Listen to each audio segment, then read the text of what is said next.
एक डिलिव्हरी आईसाठी. रात्रीची 10 वाजले होते. शहराच्या गडबडीत एक साधा डिलिव्हरी बॉय रमेश आपली सायकल चालवत होता. त्याच्या चेहऱ्यावर थकवा होता, पण डोळ्यात एक ध्येय. आईला उद्या दवाखान्यात दाखवायचं आहे. आई काही दिवसापासून आजारी होती. डॉक्टरांनी सांगितलं होतं, उशीर करू नका. पण पैशाची अडचण. घरात फक्त 500 रुपये होते. म्हणून रमेशने ठरवलं, आज ओव्हर टाईम करायचं.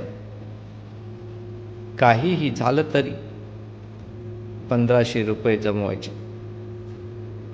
तो दिवसभर आणि रात्रीही डिलिव्हरी करत राहिला. थकवा, भूक, पाय दुखत होते, पण आईचा विचार त्याला थांबू देत नव्हता. शेवटी एकच डिलिव्हरी उरली होती. तेवढ्यात आकाशात विजा चमकल्या आणि मुसळधार पाऊस सुरू झाला. रस्ते पाण्याने भरले, पण रमेश थांबला नाही. सायकल घेऊन तो पाण्यातूनच पुढे निघाला. कष्टाने तो त्या मोठ्या सोसायटीत पोहोचला. पण आणखी एक अडचण त्याची वाट पाहत होती.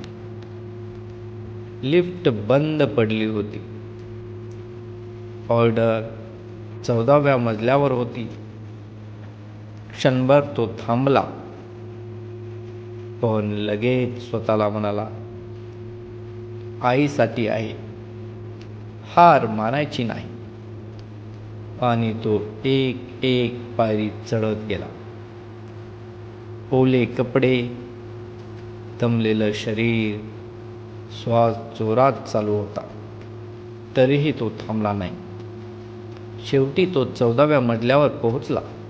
पण दरवाजा उघडला आणि कस्टमर रागाने म्हणाला, इतका उशीर, मला नाही पाहिजे हे पार्सल.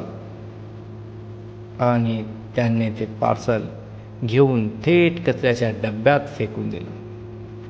रमेशच्या डोळ्यात पाणी आलं. तो काही बोलू शकला नाही. माझे पैसे, आता आईचं काय होणार हा विचार त्याला आतून तोडत होता. तो शांतपणे खाली उतरला. पावसात भिजत सोसायटीच्या खाली उभा राहिला. डोळ्यात अश्रू आणि मनात असहायता.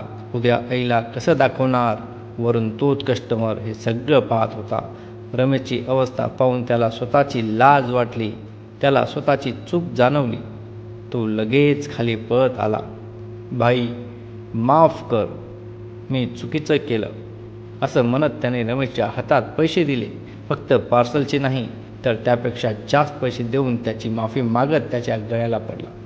रमेश आश्चर्यचकित झाला. त्याच्या डोळ्यात आनंदाश्रू मावेनात. त्या दिवशी त्याला फक्त पैसेच मिळाले नाहीत, तर माणुसकीवरचा विश्वासही परत मिळाला. कधी कधी एक छोटी मदत कोणाचं तरी संपूर्ण आयुष्य बदलू शकते. तुम्हाला हा व्हिडिओ कसा वाटला? कमेंट करून नक्की सांगा. आणि जर आमचे व्हिडिओ तुम्हाला आवडत असतील तर आमच्या व्हिडिओला लाईक करून चॅनलला सबस्क्राईब करायला विसरू नका.